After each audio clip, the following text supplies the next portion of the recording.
권영호TV에 오신 여러분을 환영합니다. 1번 P0014, 또 하나는 P2251입니다. 이 두 가지 고장 코드가 떴을 때 어떤 정비를 하는 것인가? P0014는 무엇이고 P2251은 무엇인가? 그걸 아셔야 되겠죠. P0014입니다.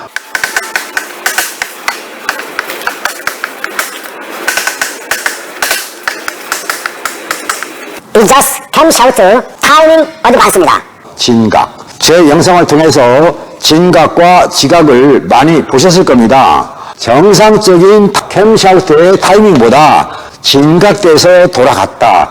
두 번째 P2251입니다. 옥시겐 센서입니다. 히터 서킷, 히터 회로에 오픈 이렇게 되어 있습니다.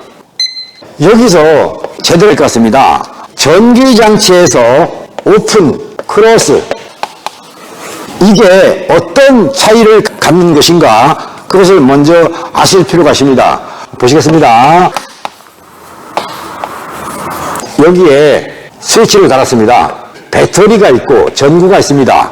이 스위치를 열어놓은 상태입니까? 크로스한 상태입니까? 오픈이라는 얘기는 회로를 연결했을 때, 즉 여기에 램프에 불이 켜질 때를 오픈이라고 하는 것이고, 크로스는 전기의 흐름을 차단했다 그런 뜻이니까 전구에 불이 안 켜진다. 산소 센서에 히터 회로가 끊겼다 이런 뜻입니다. 히터 회로가 끊겨서 산소 센서에서 시그널이 이렇게 올라와야 되는데 올라오지 않고 기준선, 0V선 여기에 있다. 시그널이 올라오질 않더라. 그러면 전기 회로가 끊긴 거 아닙니까? 그래서 크로스 됐다. 그러니까 산소 센서를 바꿀 대상인가 아닌가를 흰색 선 두 개의 선에다가 멀티미터를 이용해서 전기의 도통 상태가 되는지 안 되는지를 확인하는 것입니다. 그런데 어떤 자동차에서 두 가지 고장 코드가 떴더라. 이거는 모든 자동차에서 다 해당되는 내용입니다. 여기는 VVT 솔레노이드, 이외를 OCV라고 합니다. 이것을 교환합니다. 그러면 이게 고쳐져야 되겠죠. 그 다음에 얘는 산소 센서 아닙니까? 옥시겐 센서니까 얘도 교환을 하는 겁니다. 이렇게 해서 출고, 운행을 해보니 또다시 경고등이 켜지더라 그런 뜻입니다. 이때 정지했던 곳으로 찾아가죠. 경고등이 켜지는 순간에 찾아가면 이게 들어옵니다. 1번 들어옵니다. 1차. 그런데 바빠서 못 갔어요. 그리고 2, 3일 있다가 간다든가 며칠 있다가 가면 즉 첫날 켜지는 건 예고 두 번째 날 켜지는 건 2차, 1차. 곧 산소 센서는 안 바꿔도 되는 것이고 얘 또한 안 바꿔도 되는 건데 바꿨다. 그런 뜻입니다. 원인 파악이 안 됐다는 뜻입니다. 여러분이 보시기에 이게 뭐 같습니까? 캠샤프트라고 합니다.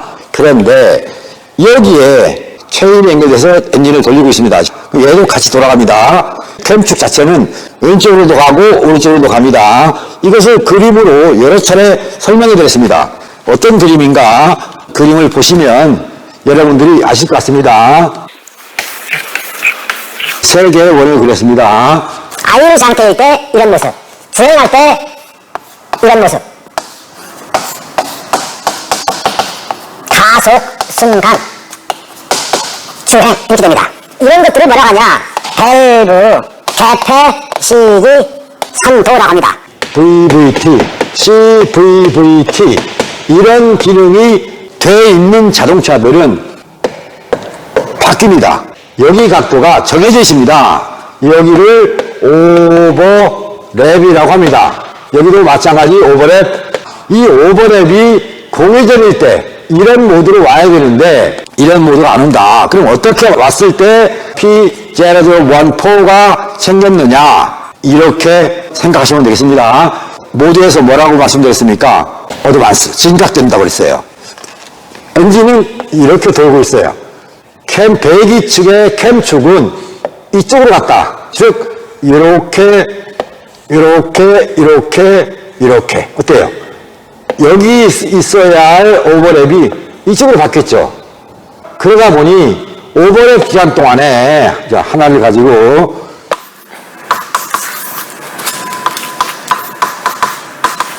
흡입이 되는 공기가 일부가 배기가스로 빠져나갑니다. 밸브가 닫히면 완전하게 충전된 흡입 공기 상태를 가지고 여기서 압축이 일어난다. 압축이 끝나는 지점에서 점화를 하고 여기서 폭발을 일으킨다. 그런데 어드밴스라고 했지 않습니까? 즉 흡입된 공기 자체의 양이 부족해지더라. 그것 때문에 압축막 온도 T2 값이 내려가고 역시 폭발력 역시도 여기서 줄어들고 배기 밸브의 조기 열림에 의해서 배기 장치에서 이상한 소리를 냅니다. 고장 코드가 뜬 자동차들은 서 있으면 부릉 어때요? 조용한 배기가스가 나오는 게 아니라 부릉 이렇게 그런 소리를 내는 겁니다.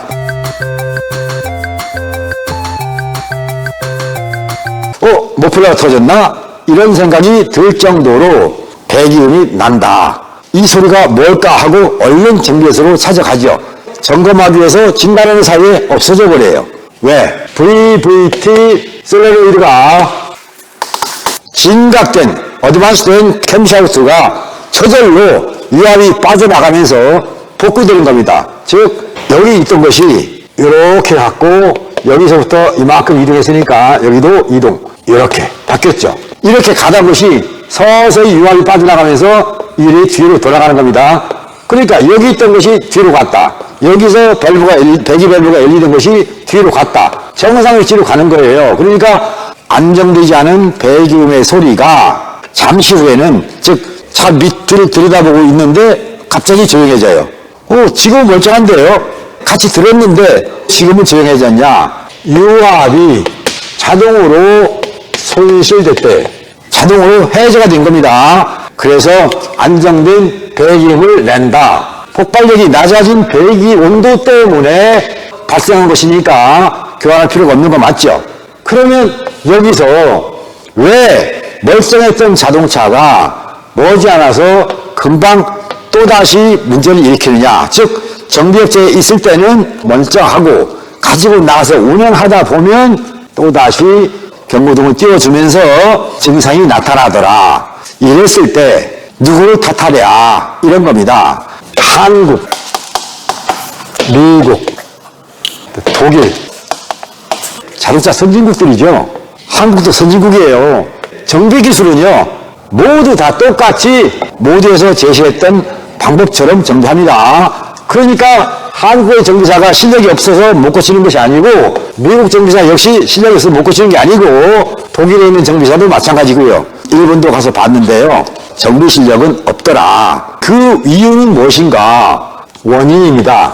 모든 질병, 모든 고장에는 원인이 있더라. 그 원인을 모른 상태로 부품만 바꾸더라. 당연히 정비가 안 되는 겁니다.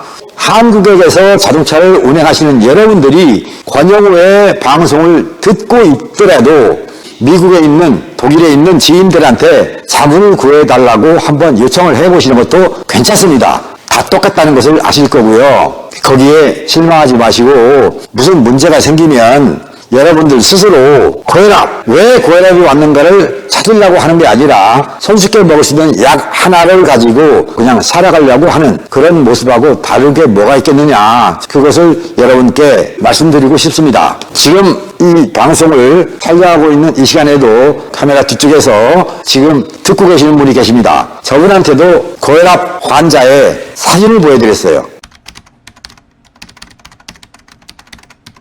어떻게 치료했겠는가? 자동차 역시도 원인을 알고 나서야 치료 방법이 나오는 것이지 원인 없이 치료 방법이 나오지는 않더라. 그러니까 부품 교환을 하면 될 것이다 라고 단순하게 생각하지 마시고 이 고장의 원인은 무엇이었는가 먼저 생각하셔라. 그 말씀을 드리면서 P001 폼이다. 원인은 엔진 오일 오염입니다. VVT 솔레노이드 그러니까 교환을 해본들, 즉 OCV라는 밸브를 교환해 본들 오일이 순환되면서 이 VVT 소레노이드 OCV 밸브는 고장이 아닌 겁니다. 그러니까 교환하려고 하지 마시고 엔진 오일이 오염됐다는 것을 누가 만들어냈습니까? 여러분이에요. 엔진 오일을 교환만 했지 열 관리를 안 한 상태로 쓰니까 오일이 플러스 피치가 된 거예요. 오일과 피치가 섞여서 오일 스틱에서 묻어나온 것이고 그것이 오토레시의 기능을 방해하거나 또는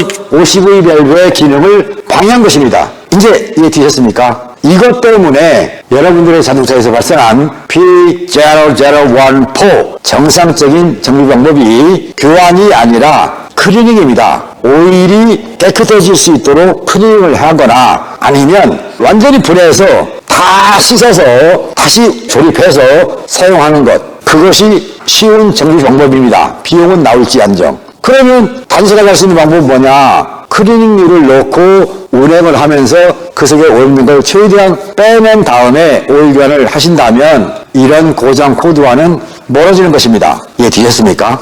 한국에서 자동차를 운행하시는 내국인 여러분께 또 외국에서 자동차를 타시는 한국인 여러분들이 이 영상을 보고 계신다면 자동차 고장 정비에 대해서 첫 번째, 원인 파악이다. 두 번째, 부품을 교환할 것이냐, 정비를 할 것이냐. 저는 부품 교환보다는 정비의 방법을 권하는 편인데 오염이 됐거나 다른 원인에 의해서 부품이 이슈로 하여금 오해받는 그런 경우가 많았다는 말씀을 드리면서 시청해 주신 여러분께 감사드리겠습니다. 그리고 이 영상을 여러분들이 보고 계시는 지역을 댓글에다가 남겨주시면 좋겠습니다. 또한 도움이 됐다고 생각이 되신다면 좋아요 한번은 눌러주시고 아직 구독을 안 하신 분이 계시다면 구독도 한번 눌러주시면 감사하겠습니다. 대화를 하다 보면 유일하게 원리를 설명하더라 이런 말씀을 해주십니다. 어쩌면 유튜브에서 고장 코드 편에 대해서 논리 정연하게 해설하는 사람은 권영우 한 사람뿐이다 라고 하는 생각이 들 정도로 해설해 드리고 있으니까 막연하게 부품 교환을 통해서 내 차의 문제점을 해결하려고 하기보다는 내 차에서 발생한 고장의 원인이 무엇인가를 안내해 드리는 권영우 TV에 대해서 더 깊은 관심과 애정을 가져주시기를 부탁드리면서 이만 마치겠습니다. 시청해주신 여러분 감사합니다. 바이바이.